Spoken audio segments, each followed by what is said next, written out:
Harlem, New York.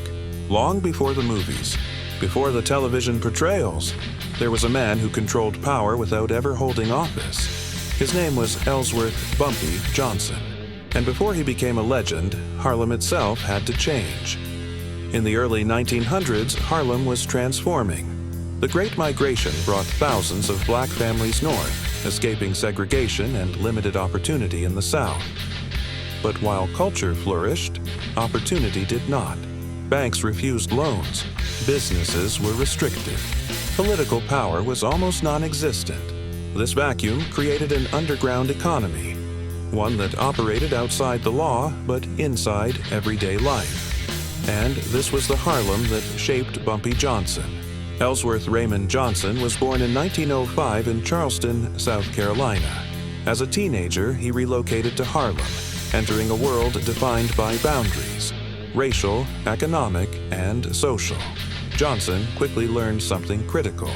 Power didn't always come from force. It came from information, discipline, and alliances.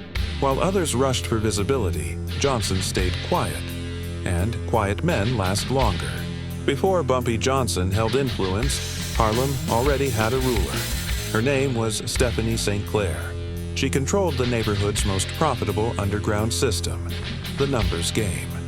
St. Clair wasn't looking for muscle. She wanted someone who could think. Johnson became her protege.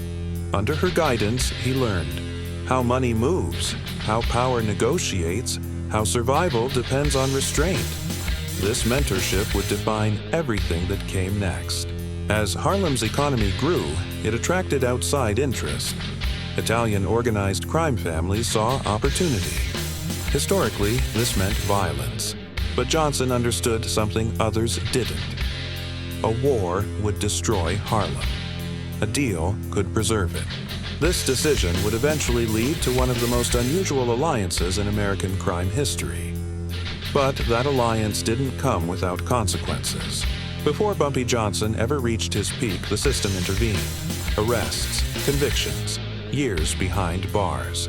Johnson would spend nearly half his adult life incarcerated, including time at Alcatraz. But prison didn't erase him.